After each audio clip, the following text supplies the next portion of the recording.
Hello, my friend. Today I will tell you another long-forgotten legend. Close your eyes and let the magic transport you to Middle-earth. Our journey begins.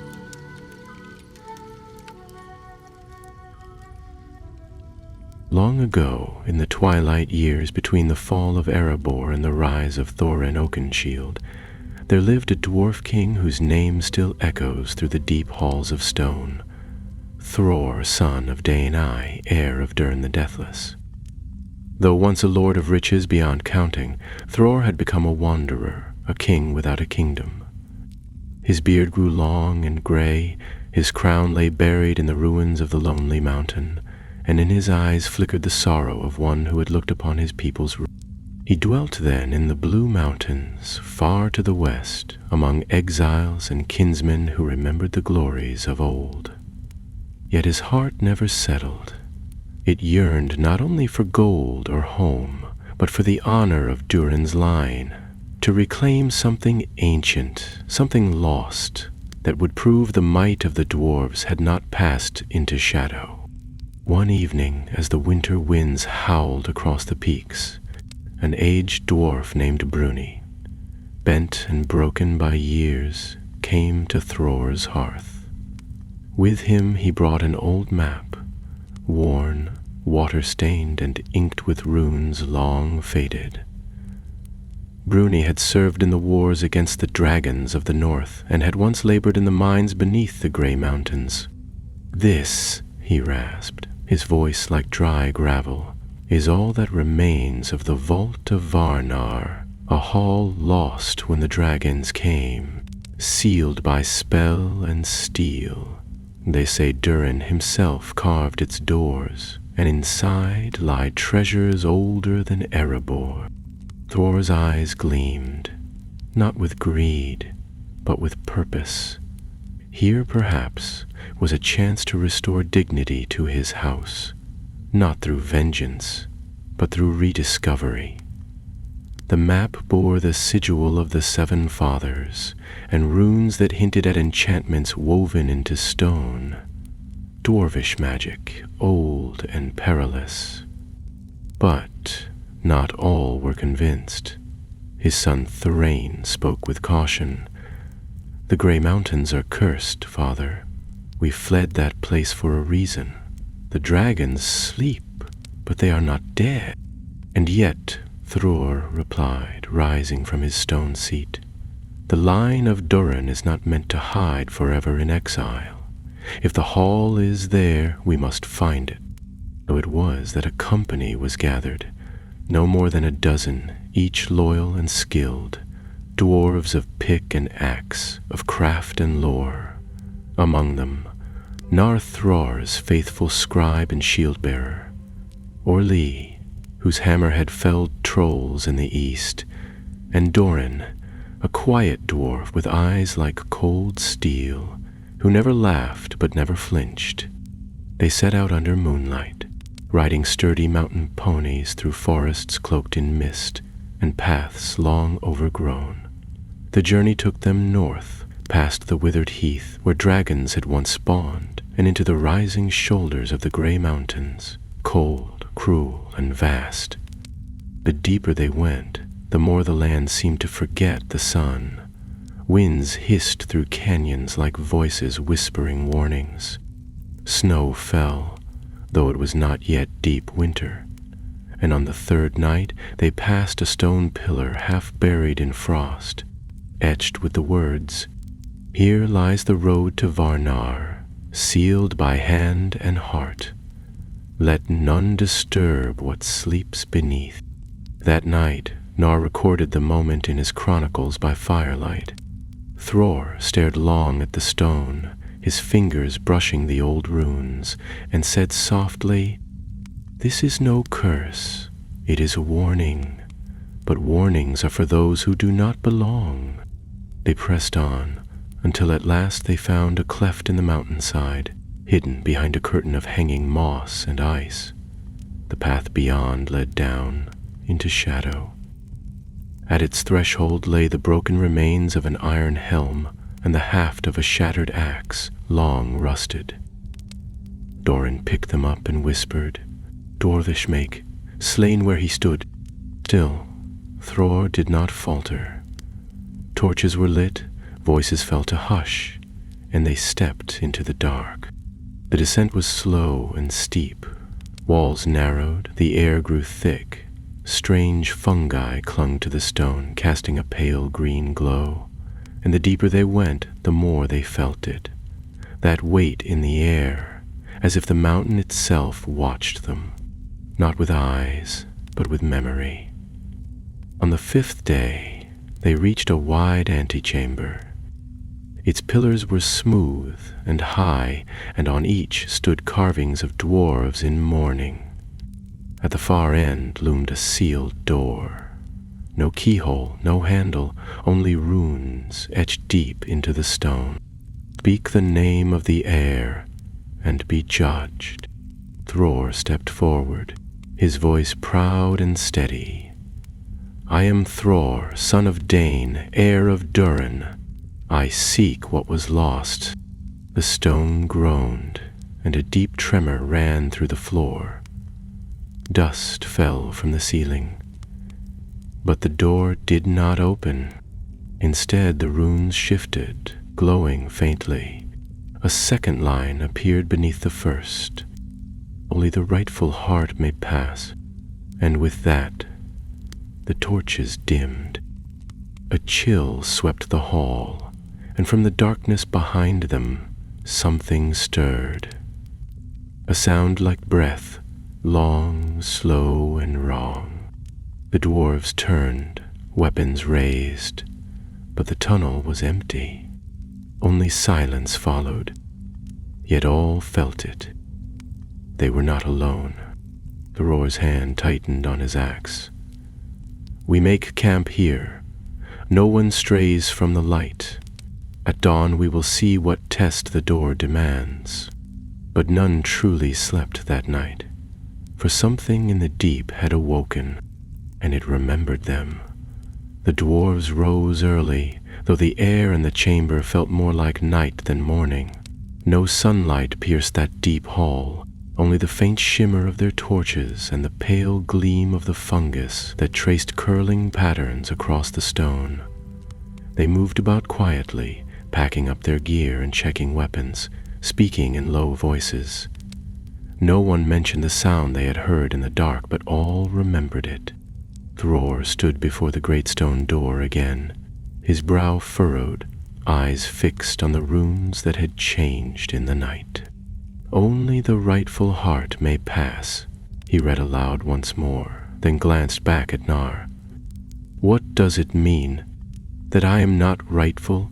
That my heart is false?" Nar shook his head, his fingers tightening around the haft of his lantern.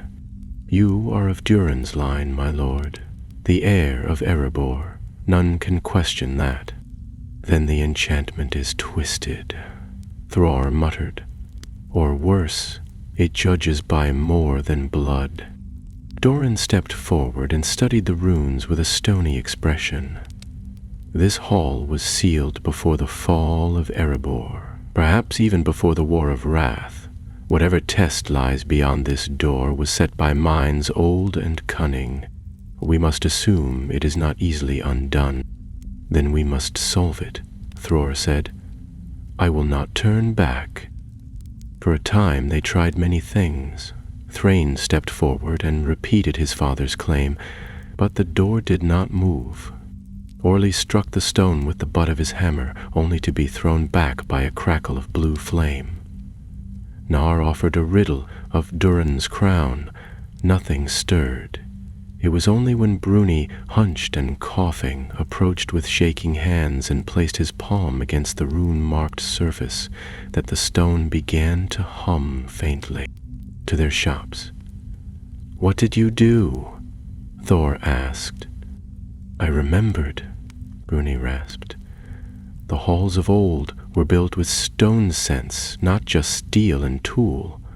The enchantments respond not only to bloodlines, but to memory, to the spirit of those who belong. The runes glowed brighter, shifting again, and for a moment, a faint line traced the outline of a keyhole. "No key?" Orly said, puzzled. "Perhaps it is not a key we need," Nar murmured, "but a truth." Thrór stepped forward, drawing a small dagger from his belt.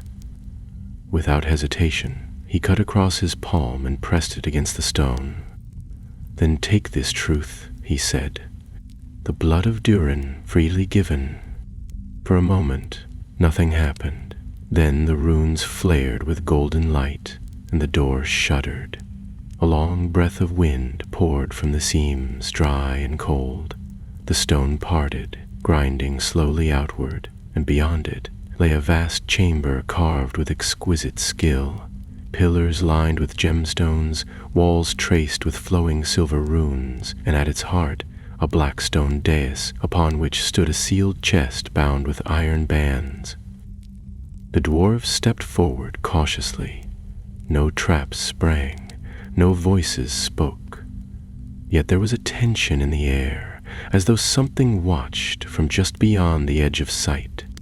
"This is it," Thrór breathed, approaching the dais. "This is Varnar." He laid a hand upon the chest, but did not open it. "What lies within?" Thrain asked, frowning. "Relics," Nar said. "Gems, blades, heirlooms of Doran's folk. But also," he paused, brow furrowed, "also the heart of the forge. A stone said to hold the fire of the first deep hall, an ember from the days when Mahal himself shaped the dwarves." "Then let us claim it," Doran said, stepping forward. But as Thrór touched the seal, the chamber darkened. The torches flickered, and the runes on the walls dimmed. A low sound echoed through the stone, not a growl, not a rumble, but something closer to a voice, old and indistinct. "What did it say?" Orly asked, glancing about. Nar's face had gone pale. "It said, 'You are not alone.'" And then they were not. From the shadows behind the pillars, forms began to emerge, shapes wrapped in cloaks of dust and shadow, eyes faintly gleaming like dying coals. Not orcs, not wraiths, something older. Dwarves, but not living. Echoes of those who had once sworn oaths to guard the hall, bound by enchantment and time. Their axes were raised, their faces hidden by helms dulled with age. "We are guardians," Bruni whispered. "Bound to protect the hall from those unworthy. But we are of Durin's folk," Thrain called out. "Not enough," Thrór said grimly. "It is as I feared. This was not meant to be reclaimed. It was meant to be forgotten." One of the guardians stepped forward, its voice dry as ancient parchment.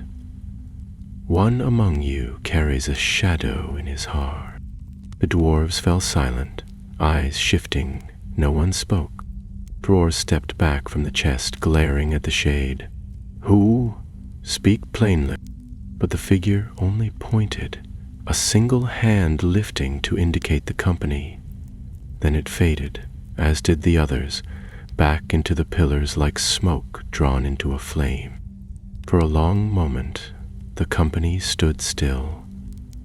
Then Doran sheathed his axe. "We should leave this place." Thrór hesitated. He looked down at the chest, his fingers trembling, the iron seal gleaming faintly. "No," he said.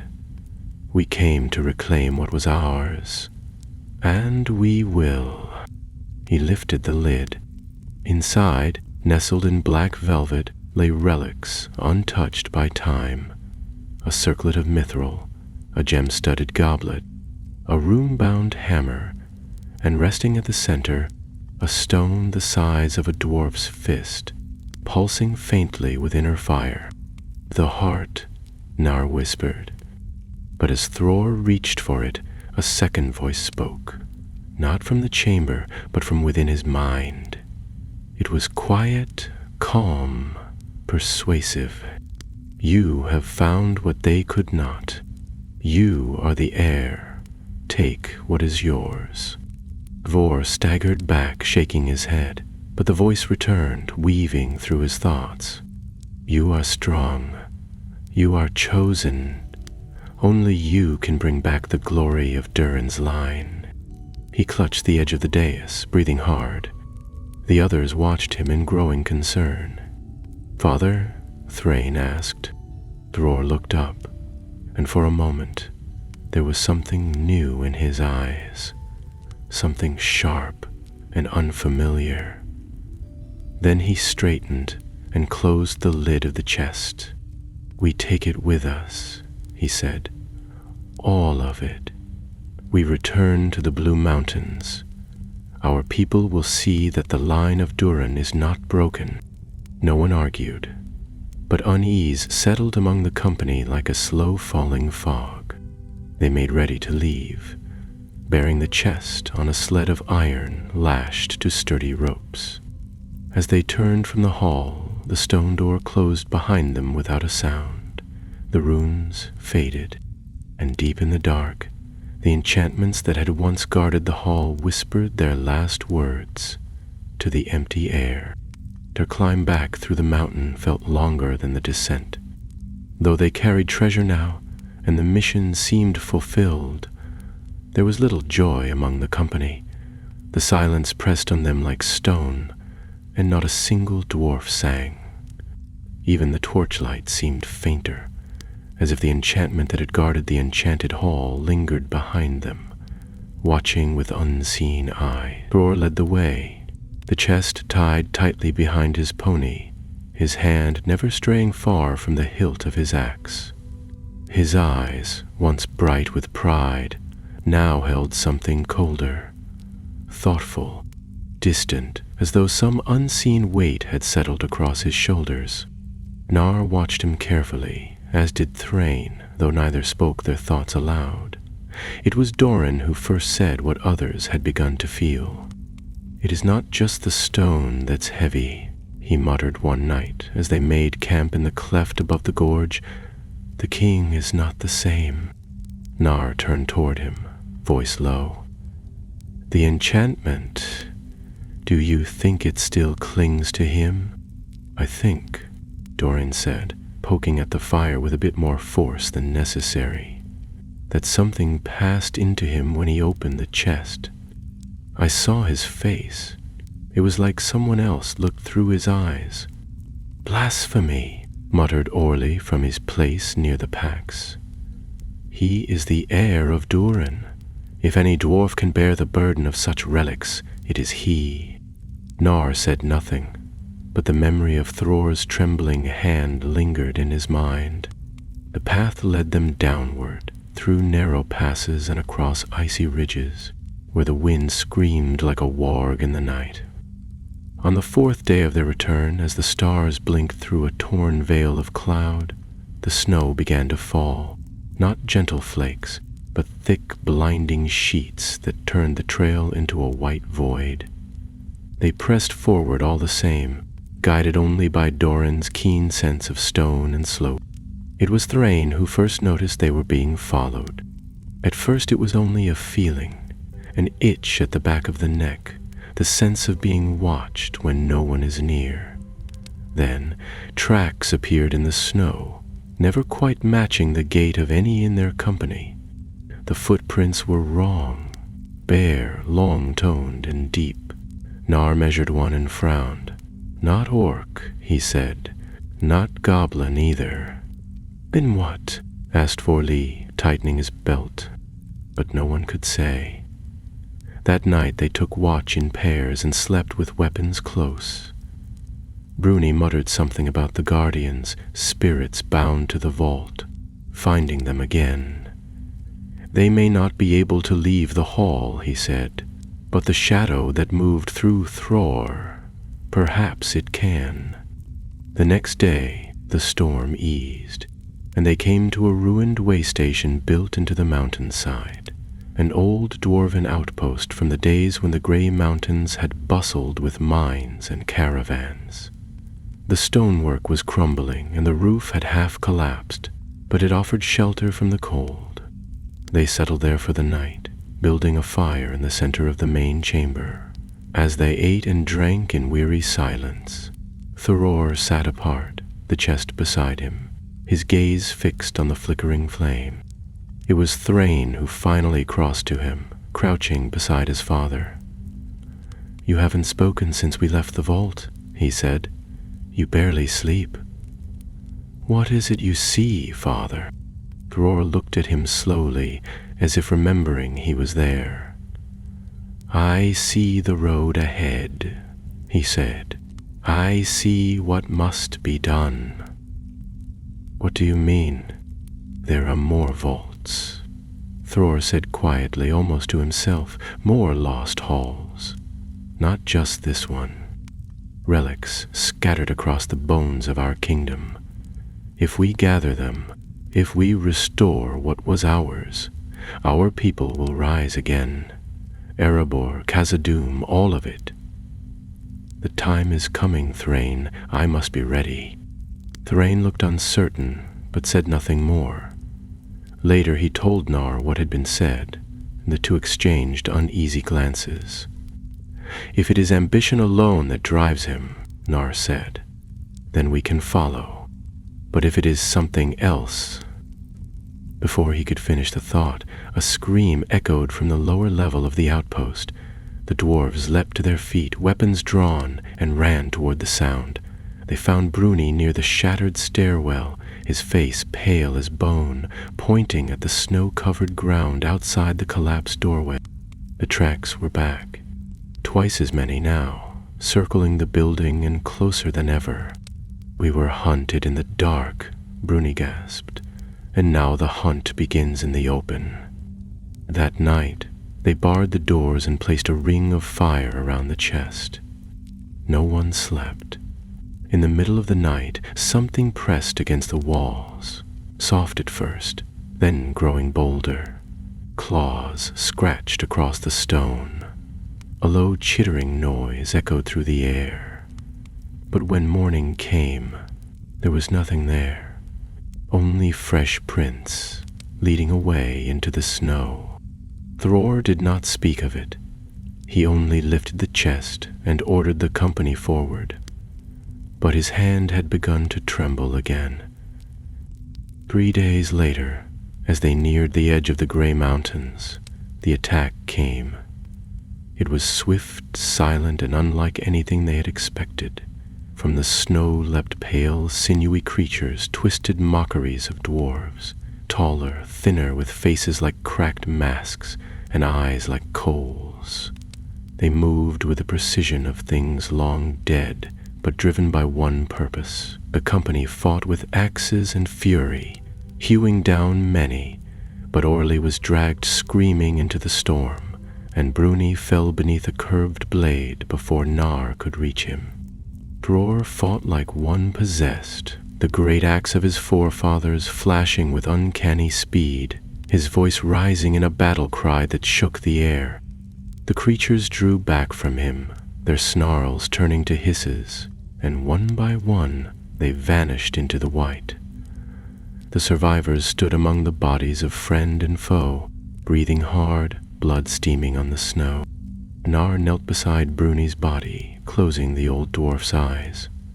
"They weren't orcs," he said, "or spirits. They were something else. Things changed by the enchantment. Guardians twisted into hunters." Thrór stood above the chest heaving. "We press on," he said. "No more delays." But even Thrain looked at him now with unease. They left the mountains the next day, emerging into the wind-swept lowlands beyond. The Blue Mountains lay far to the west, still weeks away, and behind them the vault of Varnar had sealed itself once more. But the weight they carried was not only in the chest, it was in their hearts, in their thoughts, and in the hollow space left by those who had fallen, and none among them dared say what they now all feared, that the treasure they had claimed might not be theirs at all. The lowlands stretched before them in wide frozen silence. Hills rolled like the backs of slumbering beasts, and the trees that grew here stood gaunt and watchful, stripped bare by the wind. The snow lessened, but the cold did not. It settled in their beards and cloaks, bit at their fingers even beneath thick gloves, and crept into the seams of their boots. Yet they pressed on, the chest of relics now lashed to a sled drawn by 2 weary ponies, and none among them dared suggest they turn back. Too many had fallen, too much had been risked, and Thrór, riding at the head of the line with the axe of Durin slung across his back, seemed ever more possessed by a kind of restless determination, as though something inside him feared what might happen if they stopped. Nar counted 7 left. Thrór, Thrain, Durin himself, and 3 others. Brock, Kelry, and young Loman, barely past his 40th year. The boy had taken Orley's axe after the battle, and though he said little, his eyes no longer held any trace of boyhood. They were hard and quiet, watching the trees. They made camp that night beneath a rocky overhang where the ground rose and curled like a natural wall. The fire was small and fed sparingly. There was no knowing what creatures still tracked them through the dark. Durin took first watch, standing silent at the edge of the firelight, his eyes never still. Nar sat across from Thrór and tried once again to speak plainly. "My lord," he said carefully, "we have not spoken of what happened in the hall, or what followed in the storm. The creatures, the enchantment, He hesitated. "The voice." Thór's gaze didn't waver. He was polishing the stone of the relic hammer, a grim expression fixed on his face. "There was a voice," Nar continued. "You heard it, didn't you?" "Yes," Thrór said, "and I still do." That answer turned the fire cold in Nar's chest. "Then we must cast the relics away. They are tainted, cursed. This is no gift to our people. It is a poison." Thrór looked up slowly, and there was a strange gleam in his eyes. Not madness, not yet, but something perilously close to it. "They are not cursed. They are ancient, powerful. The voice is not a curse. It is memory, the will of Durin echoing through time. You fear what you do not understand." Nar opened his mouth but found no words. For the first time in all their years together, he did not know how to speak to his king. It was Thrain who interrupted. He had approached quietly and now stood with his arms crossed, frowning. "You said there are other vaults, other relics. How do you know this?" "I see them," Thrór said. "In dreams, in glimpses. The Firestone shows them to me. It calls to what is mine." "That isn't dwarvish magic," Thrain said flatly. "That is something else." Thrór stood. "It is older than you, older than me, older even than the 7 fathers. You would deny what has been given?" "I would deny anything that twists the heart of my father into something unrecognizable." The words struck deep. Thór's hand twitched toward his axe, but only for a moment. Then he turned sharply and walked to the sled, placing a hand upon the sealed chest as if to calm it, or perhaps to calm himself. They rose early again and continued west. As the terrain flattened and the trees grew thicker, the company began to see signs of life once more. Broken branches, tracks of deer or boar, even the distant smoke of some homestead. But none dared stray from the trail. The wound left by the vaults and what followed had not healed, and silence now hung heavy among them. It was Loman who first heard the voices. At first he said nothing, thinking it was wind or dream. But on the third night of hearing them, whispers in the trees, always just beyond understanding, he confessed to Doran. "They say names," the boy murmured. "Our names. Mine, yours, his." He gestured toward Thrór. "And they say other things about fire, about a door that never closes." Doran's jaw tightened. "You should have told me sooner. Barring 3. I thought I was losing my mind." "You may be," Doran said grimly. "We all may be." The next evening, when they made camp beneath a cluster of old pines, Thrór ordered the chest brought close to the fire again, though none now sat near it. Even the ponies seemed restless in its presence. Nar watched from the far side, writing in his chronicle with less care than usual, his thoughts tangled.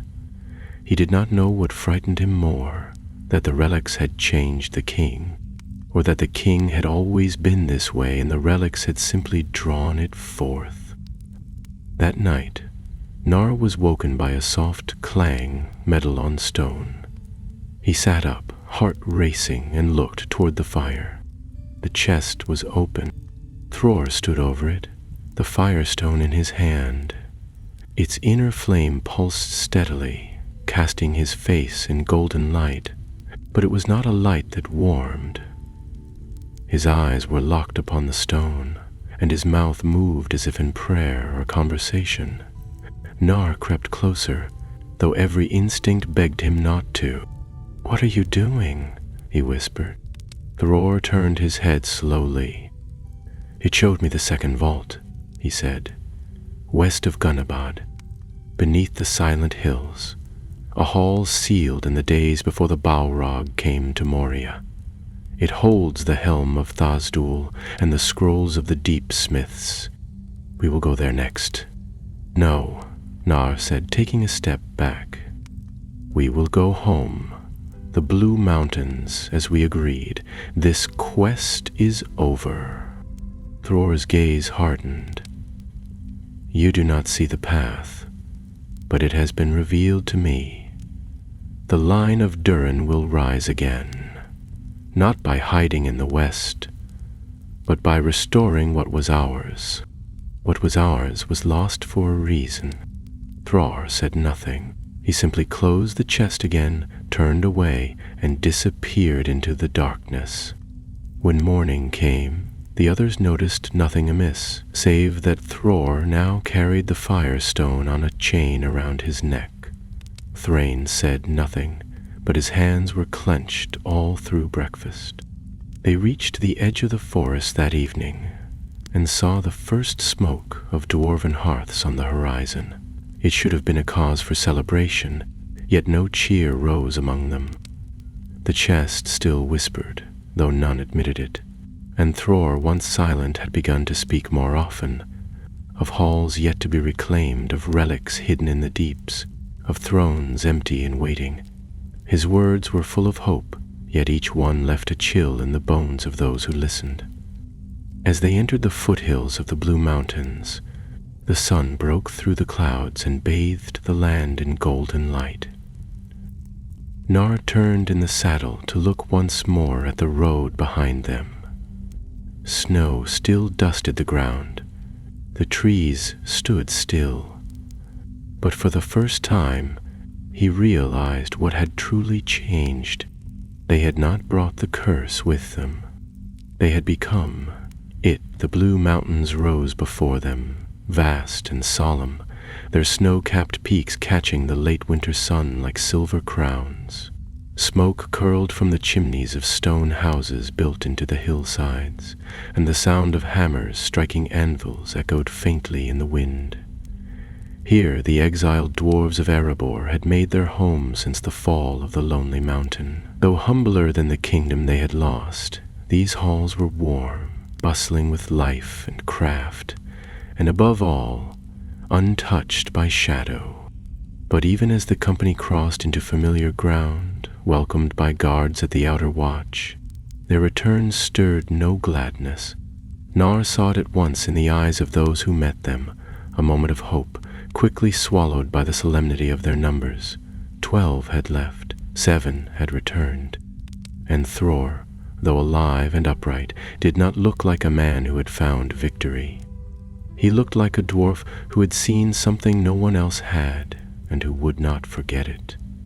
Word spread swiftly that the king had returned with relics of the lost halls. Craftsmen and elders gathered to greet them at the gates of Gamelzera, the largest of the western strongholds. Dwarves of all clans stood in quiet awe as the chest was brought into the central hall. Children peeked from behind their fathers' legs, and old warriors leaned on their axes with narrowed eyes. Thrór stood upon the great stone steps and held aloft the firestone, the light within it gleaming like a captured forge flame.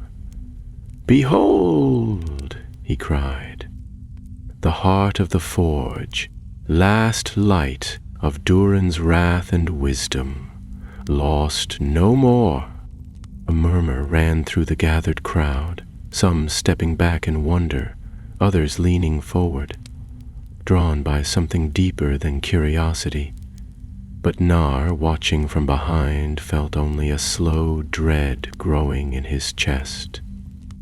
That night a feast was held. It was meant to be a celebration, but there was something off in the laughter. It came too quickly, ended too sharply, and the old songs felt hollow when sung beside the firestone's glow. The relics had been placed in a vault beneath the keep, guarded day and night, but the stone itself remained in Thrór's keeping. He wore it always, even at table, and though he smiled and raised his cup, his eyes remained fixed on something distant. Thrain sat beside his father, barely touching his food. Dorn did not drink at all, and Nar, surrounded by meat and mead, felt as though the hall were colder than it should have been. Afterward, in the quiet hours when most had retired, Thrain found Nar standing near the lower passage that led to the relic vault. "He's already planning another journey," he said without preamble. "North, this time. Gundabad. He's speaking with the smiths, asking them to reforge the weapons we brought back." Nar sighed and leaned against the wall. "He's trying to unite the clans. The relics give him that power." "It's not power," Thrain said. "It's obsession. The Firestone speaks to him, Nar, I know it does. And I think it's changing him." Nar turned and looked him in the eye. "What do you want to do?" "Stop him," Thrain said. "But I don't know how." For 3 days, Thrór walked among the halls of Gamelzar, speaking to the elders and craftsmen, showing them the recovered relics and telling them of lost glory. He spoke of vaults still hidden across the mountains under Forodwaith, near the ruins of Nogrod, even in the deeps below Moria. Dwarfs listened. Some shook their heads, others nodded, drawn by the hope of rekindled pride. One evening, as snow fell softly beyond the carved archways, a messenger came to the hall with news. A party of dwarves who had gone east to trade had vanished. Their camp was found empty, weapons scattered, with no sign of struggle. But strange footprints marked the snow, long hung and sunken deep, vanishing into the wild. The elders whispered of ancient things, spirits roused by forgotten magic. But when Nar heard the news, he knew at once. They had followed. Somehow, the enchantment laid upon the vault had reached out, taken hold of something, and sent it into the world. That night, Nar went alone to the relic vault. He passed the guards with a nod and stepped into the chamber, lit by blue lanterns and sealed by rune-etched doors. The relics lay in ordered rows, blades of old kings, goblets from long-lost feasts, hammers too heavy for most to lift, and in the center, the chest sat open, though no one else was inside. He approached, cautiously, half expecting the whispering to begin again, but there was only silence. Still, it was the kind of silence that seemed to listen back. He leaned closer to the open chest and saw that something was missing. A scroll, thin and bound in black twine, was gone. It had been among the vault's deeper relics, listed in Bruni's old records as a binding charm used to contain unquiet spirits during the wars with the dragon. Nar left the chamber in a rush, heading straight for Thrain. When he arrived at the prince's quarters, he found Doran there as well, seated grimly with his arms crossed. "It's worse than we thought," Nar said. "Thrór has taken one of the scrolls, a binding charm. If he uses it—" "Or already has," Thrain interrupted. "He showed it to me tonight. Says it's a safeguard. Claims the relics call to things that want to consume them and us, and that the scroll will keep them back." "That scroll is not a shield," Nar said. "It's a leash. It binds spirits, yes, but at a price. Anyone who uses it invites the bound thing into their own will, and the Firestone's already speaking to him." Doran stood abruptly. "Then we stop this. Tonight." But stopping a king, even a beloved one, is no easy thing, especially when he believes the fate of his people rests on what he has begun. They waited until the third bell of the night, when the hall was still and only the guards walked the lower corridors. The three of them made their way to the council chamber, where Thrór now spent most of his time alone, studying maps and scrolls by lamplight.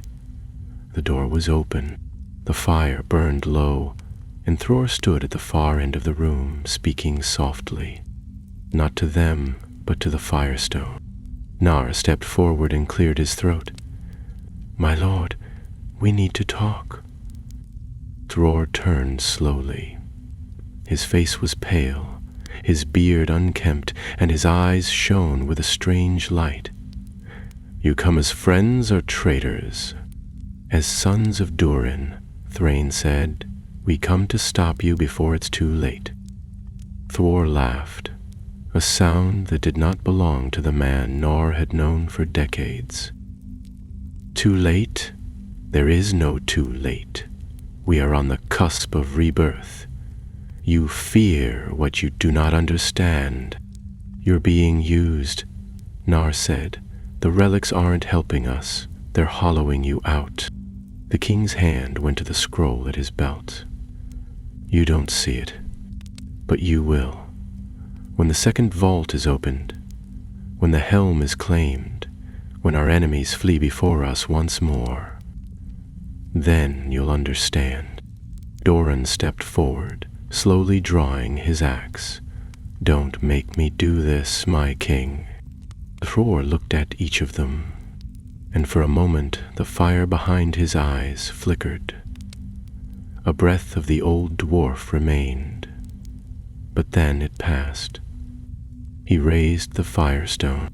The room darkened, and the whispers returned. The whispers coiled through the chamber like smoke, soft at first, curling at the edges of hearing, but growing clearer with every breath. They were not in any language Nar knew, and yet the meaning pressed into his mind all the same. Words of dominion, of forging and binding, of glory sharpened into command. The Firestone blazed in Thrór's hand, its pulsing light casting long, flickering shadows across the walls. The relic scroll at his belt shivered with unseen force, and it was clear that some threshold had been crossed. Thrain stepped forward, his voice steady, though his hand hovered near the hilt of his sword. "Father," he said, "put the stone down. You're not yourself. This isn't the way." Thrór did not answer at once. He looked at his son with something like regret, and for a fleeting moment Nar dared to believe the old king might return. But then Thrór's hand tightened around the firestone, and the air grew heavy, like the silence before an avalanche. "You think I am changed," he said, his voice low and echoing with something not entirely his own. "But it is not I who have strayed. I see what lies ahead, an end to exile, a return of our halls, a fire in every forge and a crown upon the brow of our people. We were made for more than wandering in memory. I will not leave the throne empty. I will not let our glory be dust in a forgotten vault." "We don't have to be forgotten to be free," Nar said. "And you don't have to be a tyrant to be king." Thrór's gaze turned to him then, and the stone's glow reflected in his eyes. "You would rather live in the shadows of old songs than light the forge anew." "I would rather live," Nar said, "than become something I no longer recognize." The fire flared and the scroll unspooled in a sudden gust of windless air. Runes inked in black fire raced along the parchment, and with a guttural word spoken not in Dwarvish but something older, Thrór cast it to the stone floor. The scroll flared once, then vanished in a sudden blinding pulse, and from the darkness behind the king something stepped forward. It had no shape at first, only a presence, a rippling distortion in the air like heat above stone, except cold. Then it formed eyes, dim and far apart, glowing faintly like smoldering coals. Its voice was not sound but thought, and it spoke not to all, but to Thrór alone. "We are bound." Doran acted without a word. He charged forward, axe raised high, but a blast of force knocked him back as if struck by an unseen hammer. He hit the wall hard, slid down, and lay still. Thrain cried out and ran to his side, but Nar stood frozen, heart hammering as the presence drew closer to the king. "One will, one purpose, one throne." "No," Nara whispered. "You said we would rise, not kneel." But Thrór stood firm, unmoved, and extended his hand toward the shadow. "Together," he said, "show me the path." The shadow entered him. It was not a slow possession, no creeping, subtle takeover. It was instant and complete. The firestone blazed so brightly it blinded the room for a heartbeat, and when the light faded, Thrór stood alone again, yet not. His shoulders had straightened, his expression calmed, but the light behind his eyes was no longer his. It was colder, sharper, terrible in its stillness. Thrain rose to his feet and drew his sword at last. "I won't let you become this.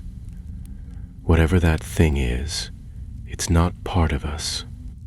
It is part of what we were," said the thing in Thrór's voice. "It is what Durin knew when he first shaped the deep halls. Power, flame, will." Thrain stepped forward, blade shaking in his hands. "Let it go." "No." Nor moved slowly to Doran's side and helped the older dwarf up. His breathing was ragged, but his eyes were clear. "You all right?" Now muttered. "I will be." Doran grimaced and reached for his axe. "But this ends here." Brain and his father stood only paces apart now, one with steel drawn, the other with fire in his veins. Then, without warning, Thrór raised a hand and spoke a word none of them understood. The sword flew from Thrain's grip, clattered across the floor, and buried itself point down in the stone. Thrain fell to his knees, gasping. Nar had seen enough. "We're not fighting him," he said under his breath. "Not here, not like this. We need to get the stone away from him. Then we'll have to lure him from the stronghold." Durin replied, his voice low. "There are too many here. If he unleashes that thing in the middle of the city, the damage will be worse than we can imagine." "But how do we get him to leave?" Nara asked. "He thinks he's a god." Doran's eyes narrowed. "We give him what he wants." By dawn, the stronghold of Gamilzar was in uproar. Word had spread that the Firestone had awakened, that Thrór had bound a spirit to his will and would now march east to reclaim the lost halls of Durin's folk. Some saw this as madness, others as the fulfillment of ancient prophecy. Arguments flared in the forges and the mess halls, in the deep galleries where carvers shaped stone. A council was called, but it was too late. Thrór had already declared his intent. "I will go east," he said to the assembled dwarves in the central hall. "To Gundabad first, then beyond. Who among you will follow me?" A murmur ran through the crowd, uncertain, wary. "I will," came a voice, clear, youthful. It was Lomina. He stepped forward with his chin raised, Orly's axe slung across his back. "You gave us a purpose," he said to Thrór. "You reminded us that we're more than refugees." Others followed, a dozen, then more. Some were smiths, some warriors, a few simply dreamers of lost glory. Nara watched them gather, faces alight with hope, and felt his stomach twist. They didn't see what he saw. They didn't hear the voice behind the voice. They followed a king, yes, but also something that had no right to rule. The company departed the next morning, smaller than before, but no less determined. Thrór rode at the front, cloaked in black and gold, the Firestone gleaming at his throat. Thrain, silent and grim, rode just behind. Nar and Doran followed last, exchanging only the briefest of glances. The road east would be long. The halls of Gundabad lay beyond wild lands, beyond orc-infested ruins and broken ways. But they would go. They had to, for what marched now was no longer a king reclaiming his heritage. It was something else entirely, and if they could not stop it, they would at least be there when it fell. They left the blue mountains under a cold and rising dawn, their silhouettes dark against the pale gold of the morning sky. It might have looked like a company of heroes, dwarves returning to the world to reclaim what time and terror had stolen. But Nar knew better. At the heart of their march beat a different rhythm, steady and wrong.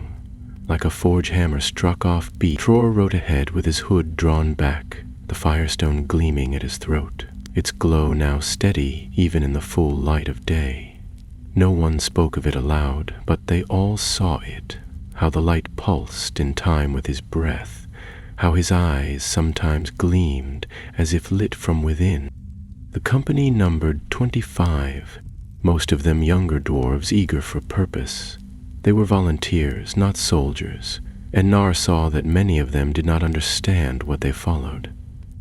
Laman marched near the front, his chin high, his shoulders squared, his eyes full of the kind of certainty only youth could afford.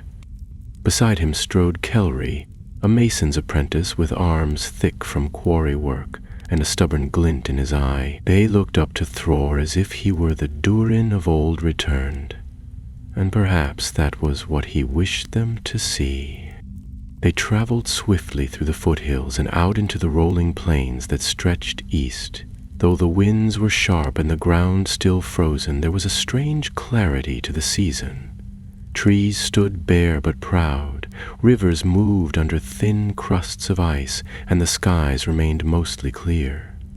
Yet the deeper they went, the more Nar felt the air change. It grew heavier, not with snow or storm, but with a stillness that set his nerves on edge. Birds fell silent as they passed. Deer watched from distant thickets but never moved. Even the ground, where once he might have expected signs of badger or hare, lay untouched, as though life itself kept its distance. One evening, as they made camp by a shallow stream, Thrain joined Nar by the fire. He sat without speaking at first, staring into the flames, a deep furrow between his brows. At last he spoke, his voice low or slowly, talking in non-scope. He doesn't sleep. Not anymore. I've watched him. He just sits there, sometimes all night, the stone in his hand, whispering to it. Nar poked the fire with a stick, sending up a shower of red sparks. Does it whisper back? Thrain didn't answer right away. Once or twice, I thought I heard something. Words I couldn't quite catch, and sometimes it isn't just him talking. There's an echo, like someone else is in the room just behind the door, or their shops. And yet you came with him. No, I couldn't let him go alone, Thrain said, shaking his head. Not like this. If there's any chance to bring him back. Nar nodded. Then we'll watch, and when the moment comes, we'll be ready. The journey took them through lands long abandoned. They passed the ruins of old outposts, dwarven and human alike, where walls lay half buried in snowdrifts and moss crept through cracks in the stone.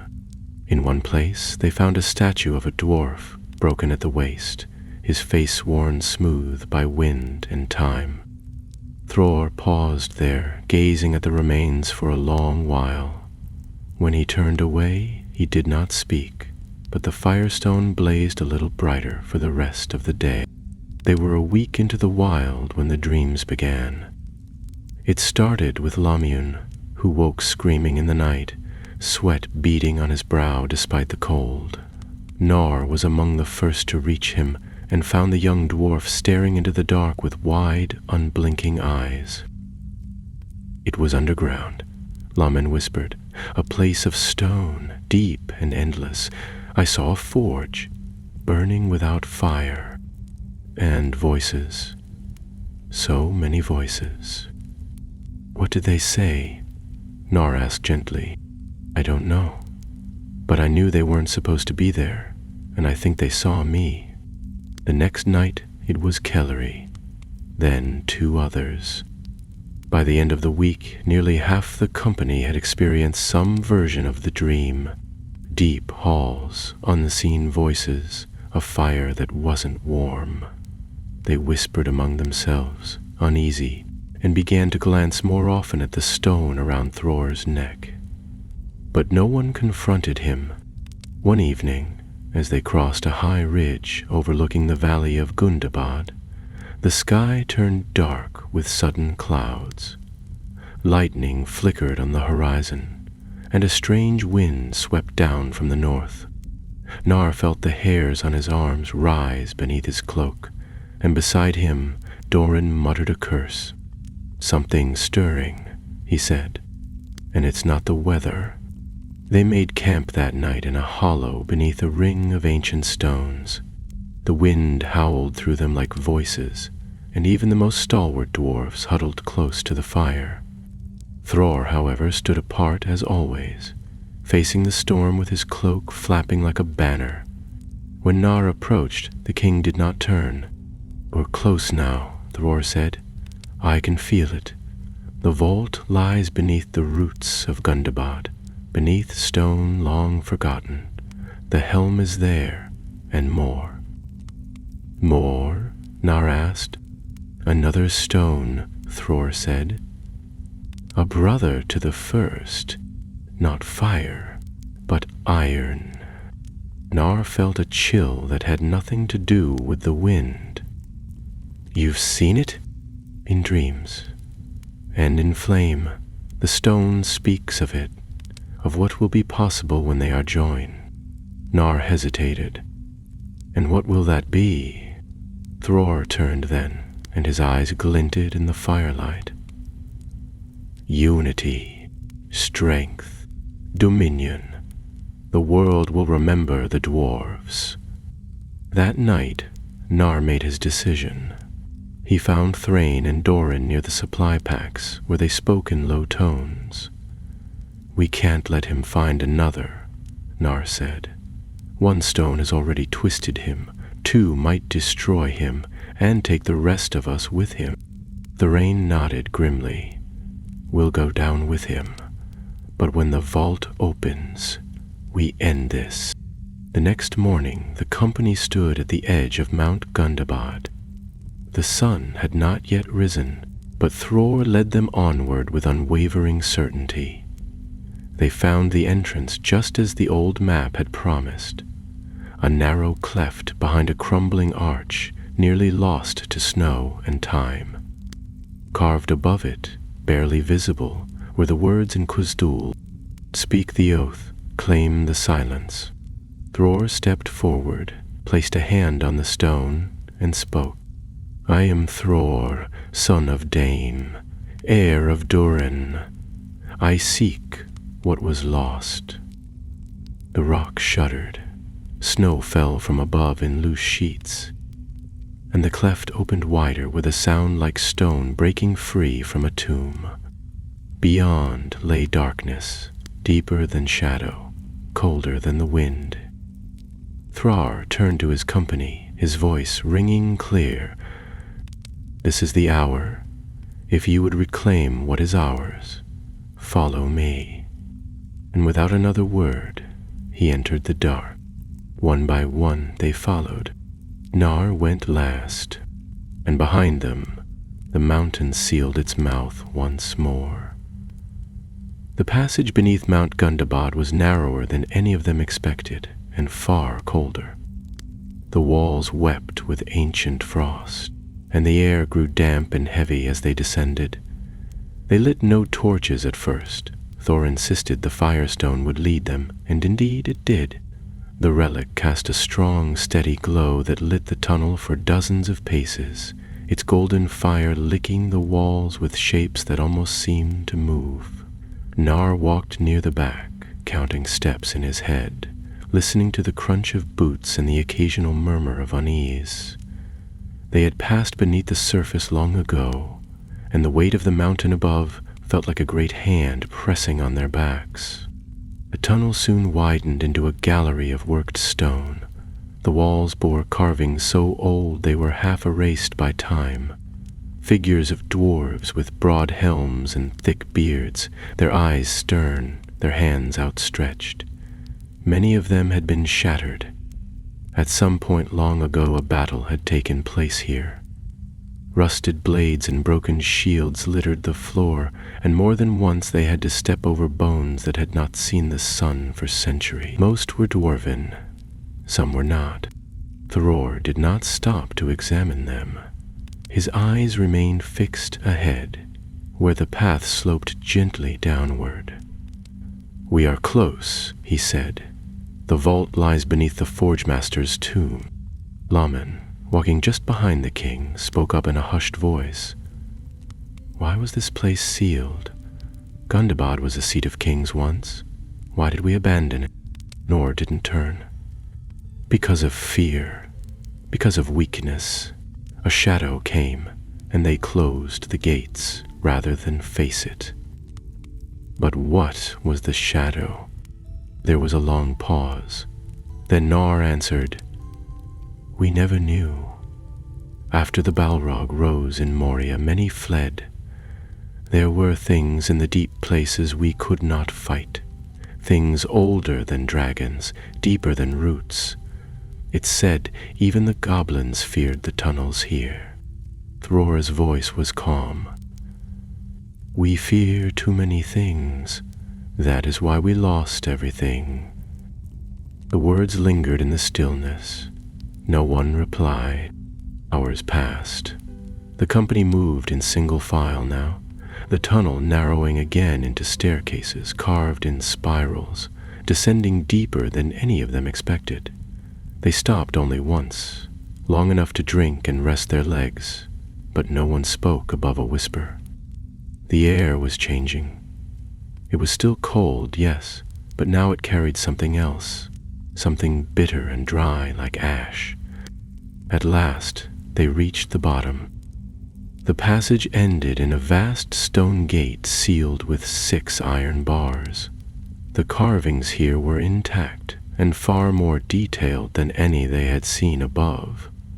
Dwarves of old holding relics between them, passing weapons from king to king, helms and scepters and stones engraved with fire. Above the gate were the words, "The deep remembering. Only by fire shall the way be lit." Thrór stepped forward and raised the firestone. At once the runes flared, and the iron bars slid away without sound. The doors swung open inward, revealing a chamber beyond so wide that their lantern light did not reach the far walls. They entered slowly, torches now lit and held high. The floor was smooth and polished, with a wide channel carved down its center that glowed faintly from within, not with fire, but with heat.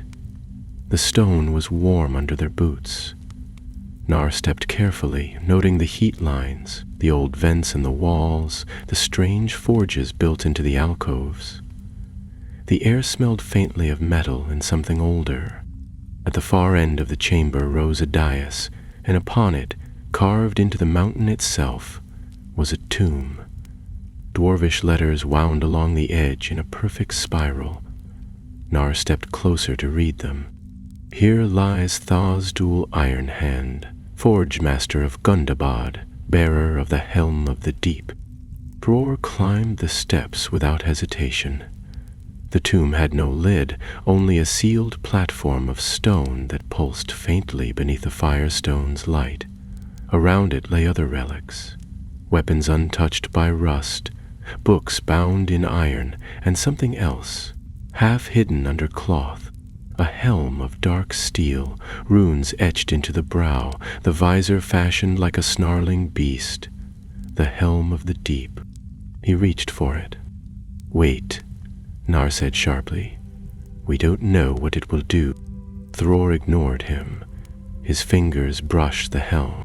The moment he touched it, a sound like a distant bell rang through the chamber.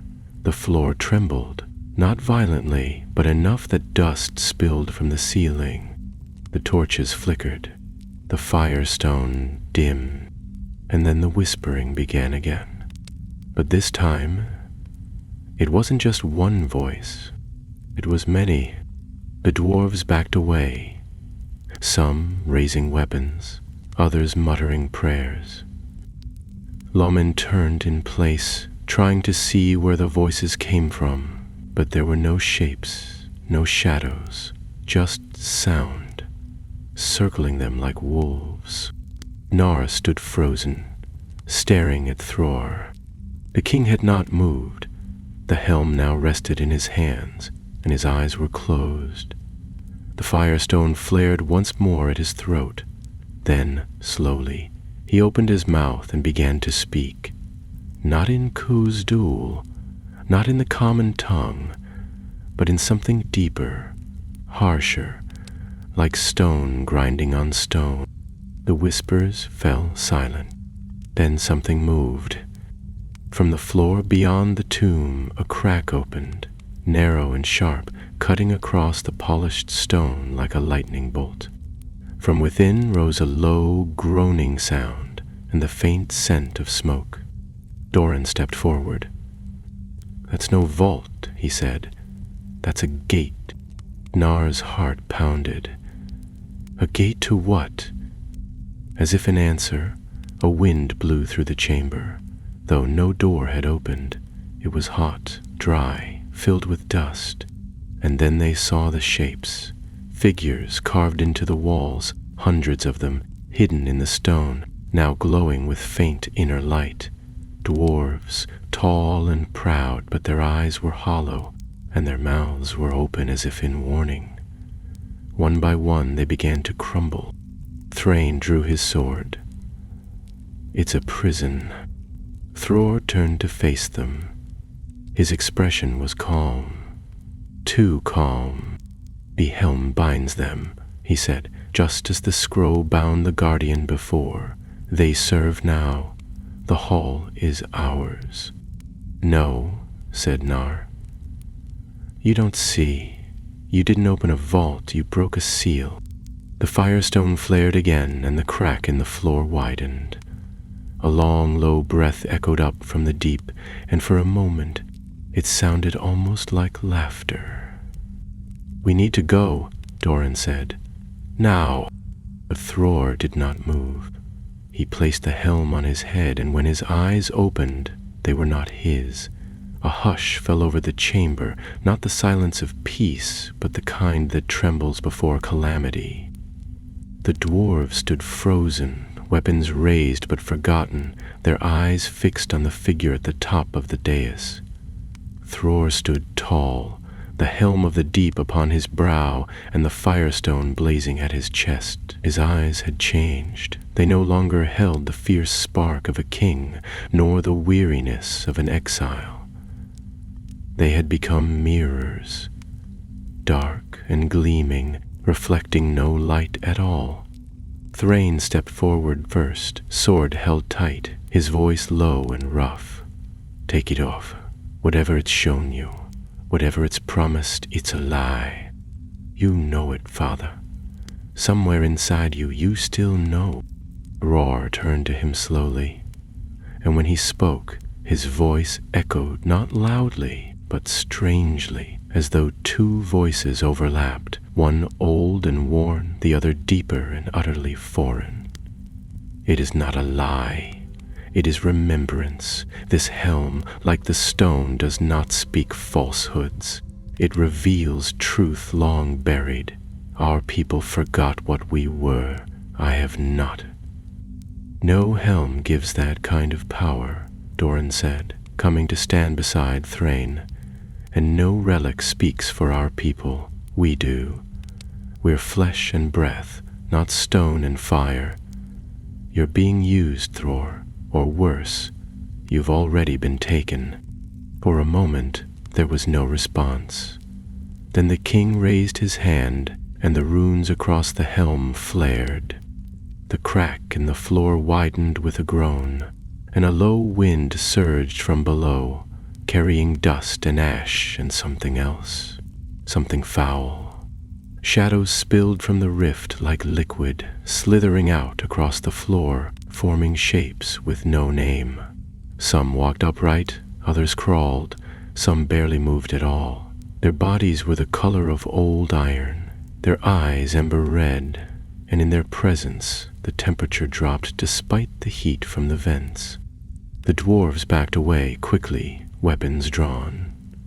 Loman and Kelry stood near the front, both white-faced but unflinching, while Nar took a slow step to the side, watching the crack, the shadows, and above all, the thing that had once been his king. He saw it now. How carefully this had all been crafted. The firestone had not been a gift, nor had the first vault been a relic trove. It had been bait, and Thrór, for all his pride and noble blood, had carried the trap across Middle-earth like a key. Thrór raised the helm higher. "They are the first," he said, "the guardians of the deep halls. They are bound to the relics. They will march beneath the mountains. They will carve the world anew. We will rise again, not as beggars and smiths, but as rulers." Thrain shouted then, a cry filled not with fear but fury, and he rushed the dais. His sword flashed, catching the helm's glow, and for a moment it looked as though he might reach his father. But a shadow leapt from the crack, catching him mid-step and knocked him aside like a child. He landed hard and did not rise. That was enough. Doran charged next, axe in both hands, bellowing a war cry that rang from the stone like thunder. Two shadows lunged at him, but he turned the blow of one with his gauntlet and cleaved through the other, its form crumpling into mist. Behind him came 3 more dwarves, striking without hesitation, but the shadows were swift and tireless, and the chamber erupted into chaos. Nar ducked low, drawing his short axe and moving around the edge of the fight. He knew he couldn't face Thrór directly, not while the helm and stone were joined. But the relics had power, and power could be broken. If the Firestone was the source, perhaps severing it would end this madness. He reached the base of the dais and looked up. Thrór stood with arms raised, shadows flowing around his feet, the helm's runes glowing brighter with every heartbeat. The Firestone pulsed in time, and Gnar thought he could hear it again. That slow, deep voice, whispering in words not meant for dwarven ears. Climbing the steps 2 at a time, Gnar gritted his teeth and leapt. Thrór turned too late. Gnar struck not at the king, but at the chain. His axe bit through the links in one clean blow, and the Firestone flew from Thrór's chest, tumbling across the floor and landing with a clatter that rang like a hammerfall. The shadows screamed. All around them the creatures of ash and iron recoiled, writhing as though in pain. The runes on the helm flickered, and Thrór staggered, hands flying to his temples. His mouth opened, but no sound came, and then he dropped to his knees, the helm slipping askew. The Firestone rolled to a stop against the edge of the dais, its light flickering wildly. Gnar didn't hesitate. He ran to it, raised his axe, and brought the blade down. The stone shattered. A blinding light exploded from within, white-hot and soundless, consuming the chamber for a single terrible instant. Gnar was thrown backwards, landing hard on the stone steps, and for a moment he heard nothing, saw nothing. Then the light faded. The chamber was still. The crack in the floor had closed. The shadows were gone. The forge vents had gone dark, and on the dais Thrór lay unconscious, the helm beside him, its runes cold and dead. Gnar rose slowly, his arms trembling, and looked around. Dwarves were gathering, wounded and battered, but alive. Dorn limped toward him, blood running down one side of his face, and nodded. Thrain was sitting up now, groaning but breathing, his sword still in hand. "What happened?" he asked. "I broke the stone," Gnar said. "The helm lost its power when it lost its voice."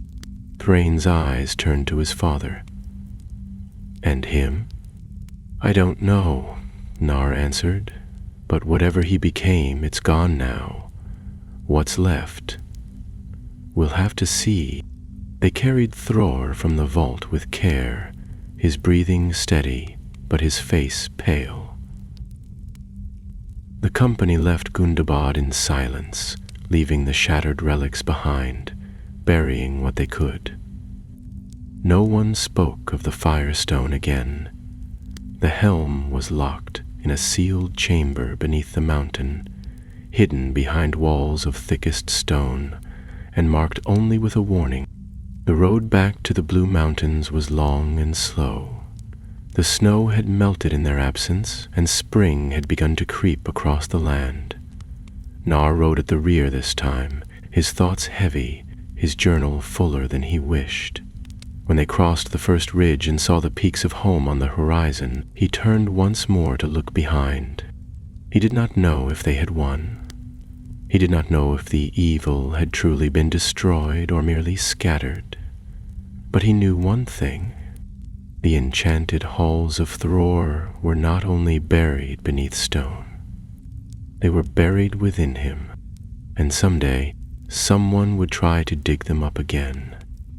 The return to Gamil-Zahar was not the triumph many had hoped for. Though the company had survived and their king had been brought back alive, no songs were sung, and no horns were sounded. Word of what had occurred beneath Gundabad spread quickly, though only pieces of the truth reached the ears of the common folk. The shadows were never named. The Firestone was spoken of only in hushed tones, and the helm of the deep was described simply as a relic too dangerous to bear. Yet those who had marched east, those who had seen what lay beneath the mountains, spoke less and less of it with each passing day, as if the telling of it left something behind. like soot that clung to the soul. Thrór did not speak for 3 days after their return. He lay in the king's chamber beneath heavy furs, his face pale and drawn, his eyes closed. The healers who came to tend him could find no wound, no spell, no illness they recognized. "It is as though he is lost in his own mind," one of them said, "as though a door closed behind him and he cannot find the key." Thrain stayed by his side, rarely leaving the chamber. Nar visited often, though he rarely spoke during these vigils. He would sit near the hearth, writing quietly in his chronicle, listening for the slightest sound. But Thrór did not stir. Not until the 4th night. The fire had burned low. Thrain had dozed off in his chair, his arms folded across his chest. Nar was finishing a page when he heard a sound, a whisper, so faint he thought it might be the wind. He looked up. Thrór's eyes were open. They stared at the ceiling, unfocused, but there was life in them now, a flicker of awareness. Nar rose and stepped closer, heart pounding. "Thrór," he said gently, "can you hear me?" The king's lips moved, forming words with difficulty. "The stone," he whispered. "Gone?" "Yes," Nar said. "You're safe. The helm is sealed away. The relics will not touch you again." Thrór's eyes shifted to meet his. For a moment he looked truly himself, aged, weary, but clear. "Not gone," he said, "scattered. It waits." Nar frowned. "What do you mean?" But the king closed his eyes again, and this time his sleep seemed real. His breath came slow and steady. Whatever had stirred inside him, it had retreated, for now. Thrain woke shortly after and sat beside his father, his hand on Thrór's arm. "He spoke?" he asked. Nar nodded. "He remembers. Part of it, at least. But there's more. He said it's not gone. It waits." Thrain's jaw tightened. "Then we'll be ready. If it ever returns, we'll stop it for good." In the days that followed, the council met in secret. Nar, Thrain, Doran, and a few trusted elders gathered in the hidden chambers beneath the western wing, where none could listen uninvited. There they discussed what to do with the relics, what to do about the vaults that remained. For now, they agreed, no expedition would be launched. The map to the lost halls was locked away. The names of the relics struck from the records. The helm of the deep remained buried beneath Gundabad, protected by runes known only to Doran and Thrain. But one question remained, and it troubled Nar more than any other. What had awakened the Firestone in the first place? It had lain hidden for centuries, untouched and unclaimed.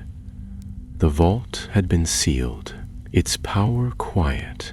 Something, or someone, had stirred it back into life. And if there were other relics like it, buried in halls lost and forgotten, could they be waking too? Spring deepened into summer, and Gamilzar grew busy with trade and craft once more.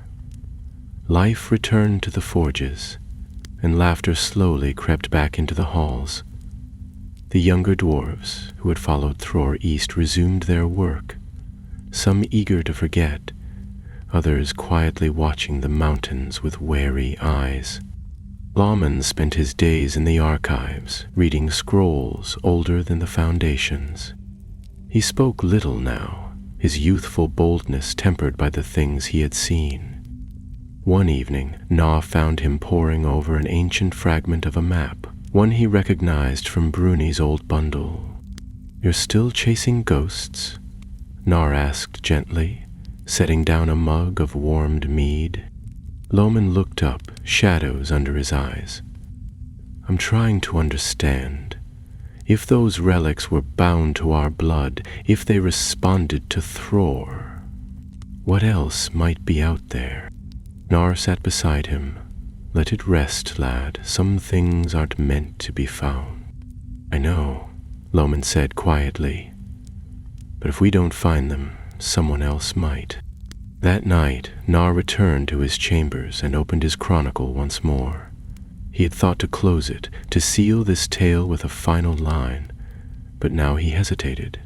The firestone had been shattered, the helm had been sealed, yet he could not escape the feeling that something remained unfinished, not just in the relics, or the vaults, or the dreams that still returned to him on cold nights, but in Thrór himself. For though the king had recovered in body, and now walked the halls once more with measured words and distant eyes, he did not speak of what had happened, not truly. And sometimes, when he stood alone near the eastern balconies, staring across the lands beyond, Nar wondered what he saw, whether he remembered the power, whether he missed it. Thrain remained vigilant. He kept the council close and his father closer. He spoke more often in the gatherings of the clans, and when he walked through the forges, smiths and miners alike nodded to him with the respect they once gave to Thrór. A shift had begun, slow and subtle. Nar saw it, though he did not speak of it. Thrain was preparing for something, not war, not yet, but responsibility. He would not let his father fall again. Months passed.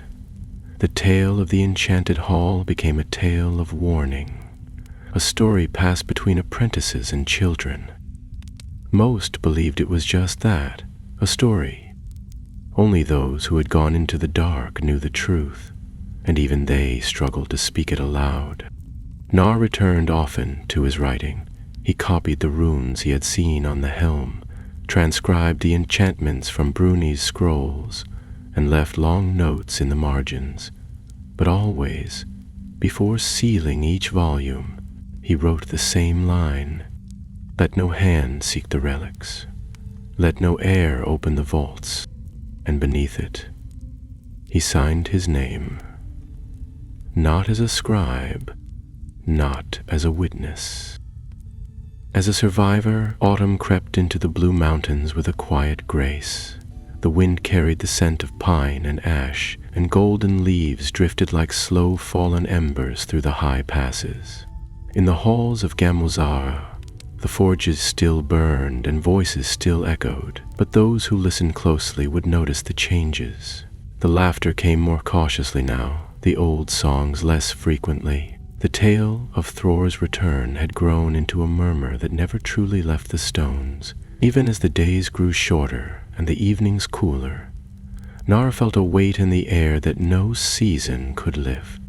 The king walked once more among his people, though his steps were measured and his expression unreadable. He had resumed the duties of his station, attending councils, listening to disputes among the guilds, reviewing records of trade. But something in him remained absent, like a hearth where the flames still flickered but gave no heat. He spoke little of Gundabad, and never of the firestone or the helm. When Thrain broached the subject, Thrór would only shake his head and say, "It is buried, let it remain so." But Thrain did not forget. Nar saw it in his face, the way he watched his father not with suspicion, but with a constant, quiet readiness. He had taken on more and more of the burden of rule, not as a son waiting for a crown, but as a guardian standing between his people and a danger they could no longer name. As for Nar, he had returned to his work with a kind of driven caution. He spent long hours in the archives, compiling his writings into volumes sealed with iron clasps.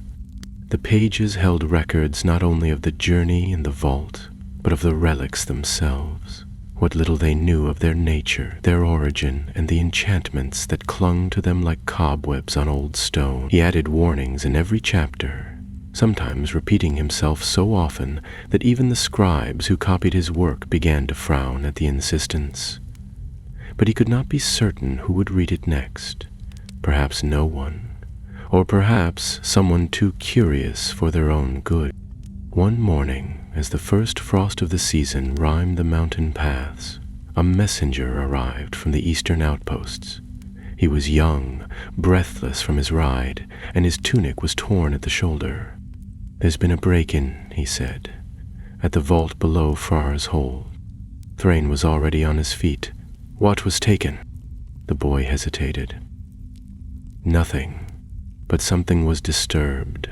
The wards were broken, the outer gate open. We don't know how, no signs of tools. It was as if the stone just gave way." The council met that afternoon in the Hall of Records, their voices grim and low. Doran arrived not long after the messenger, having ridden north to inspect the vault. His face was gray with dust, his eyes tired. "It wasn't a thief," he said. "No tracks, no prints, nothing left behind. But something moved through there. Something old. I've seen the marks before." Thrain leaned forward. "Where?" "In Gundabad," Doran said. "On the walls above the crack." Nar felt a chill settle in his bones. "You mean the same presence?" Doran nodded. "Or a piece of it. Something smaller, maybe. A splinter. The vault there was sealed too long ago. But if the relics acted like doors—" "They were never doors," Nar said quietly. "They were windows. We only made them into gates when we touched them." The council fell into uneasy silence.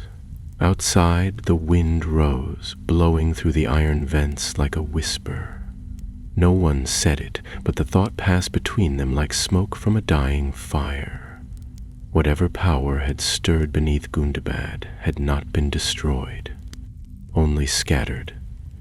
The relics had been its anchor, its voice, and though the firestone was broken and the helm sealed away, there were still other relics unaccounted for, forgotten things buried in deeper halls. Thrain stood. "We can't leave them. If they are waking, if something still stirs, we must find the others. Destroy them if we can." Doran folded his arms. "And if we can't, then we bury them deeper," Thrain said. "With stronger wards, with fire and steel." Nar closed his chronicle for the day with a heavy hand. He had hoped this story was ending. Now he feared it was only changing shape. That evening, he walked the halls alone, his steps echoing off the smooth stone. He passed smiths bent over glowing iron, children chasing one another through the central court, elders sharing stories beside the hearth. Life, fragile and fierce, still pulsed in these halls, but he had learned that even the strongest stone could be hollowed from within. All it took was a single voice in the dark. He made his way to the outer ledge, where the wind swept down from the peaks and the stars hung bright and cold. There, standing alone beneath the sky, was Thrór. The king did not turn as Nar approached, but spoke softly. "It wasn't just power. You know that, don't you?" Nar stood beside him, his arms folded. "Then, what was it?" "Memory," Thrór said. "A memory of something we were meant to be. Something vast, terrible perhaps, but grand. You still want it?" Thrór did not answer at once. "I want our people to be strong. I want us to walk the old halls again, not in chains, not in fear, but I no longer believe that the relics will help us. They show you glory, yes, but they never show the price." Nar nodded. "Then let's make sure no one else pays it."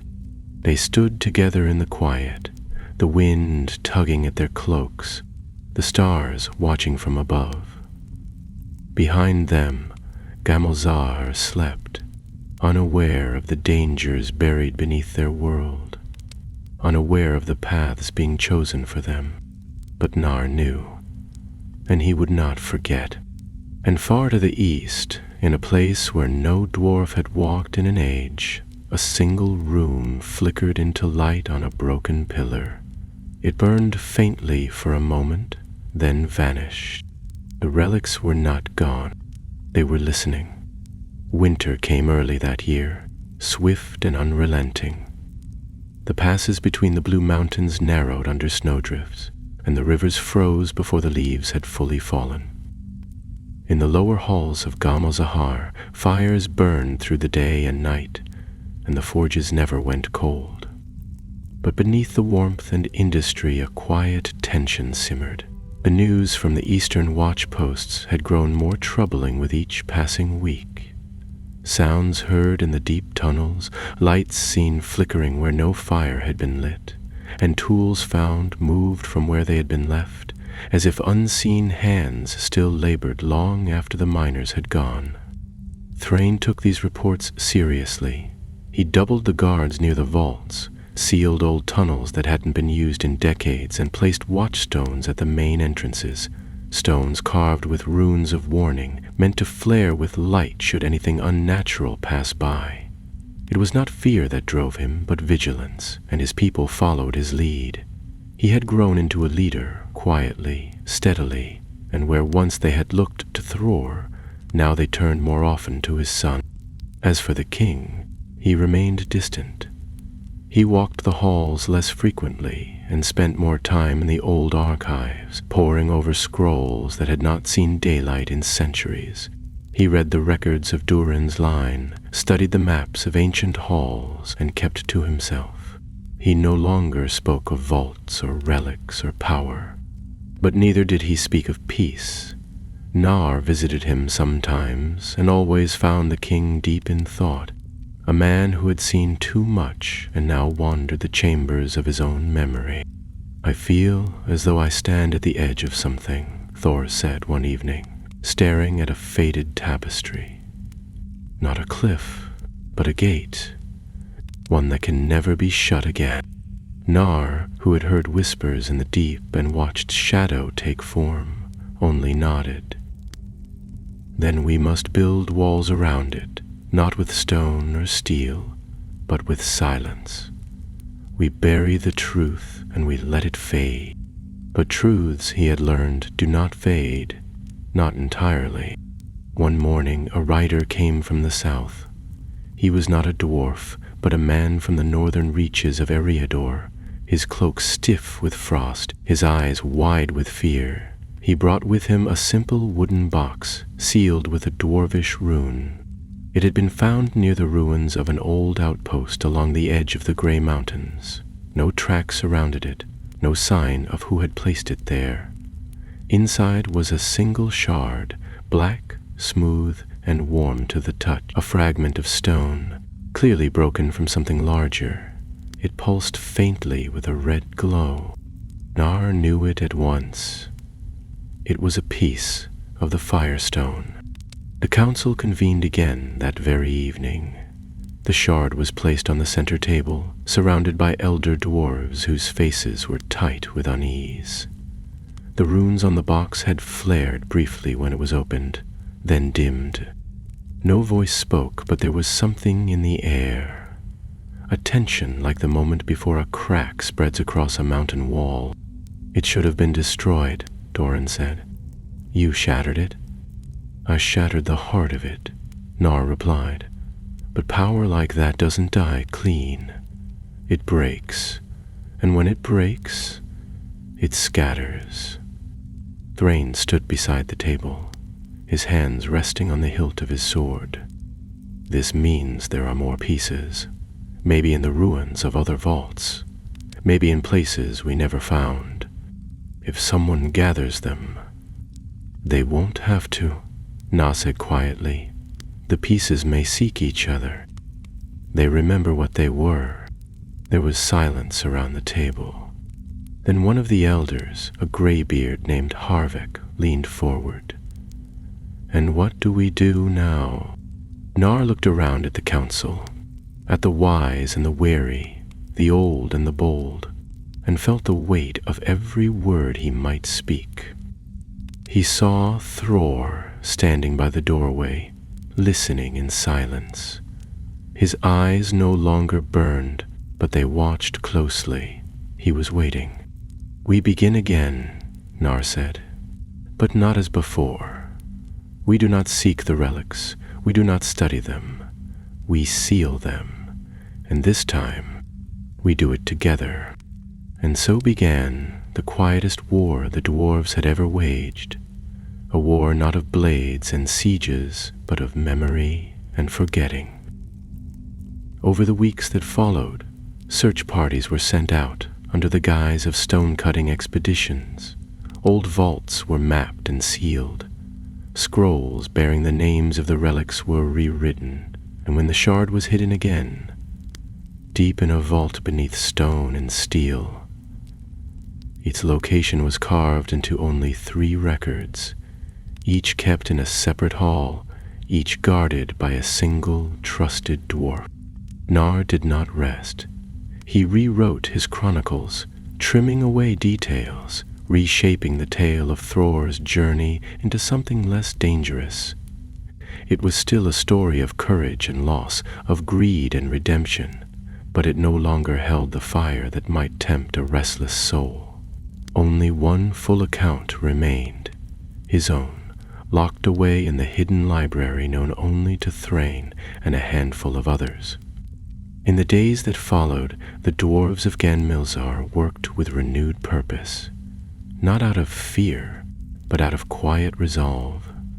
They knew now that what was buried could stir again, and they would be ready. Thrór, for his part, did not seek the stone again. He spent his remaining years in quiet dignity, offering counsel when asked, sharing stories with the young, and standing often at the eastern windows, watching the horizon. He died many winters later, peacefully, with Thrain at his side. When he was laid to rest in the Hall of Kings, no relic was buried with him. Only a single room was carved into his tomb. He turned back from the gate. Nar lived long after, continuing his work, recording not only what was, but what should be remembered, and what should not. And though he wrote no more of the enchanted halls, he never truly forgot. On cold nights he still dreamed of fire beneath the stone, of whispers just beyond hearing. He would wake with his hand upon his heart, the air heavy, the silence too deep. But he would rise, and he would write, and he would whisper the words he had written long ago, not as a scribe now, but as a guardian.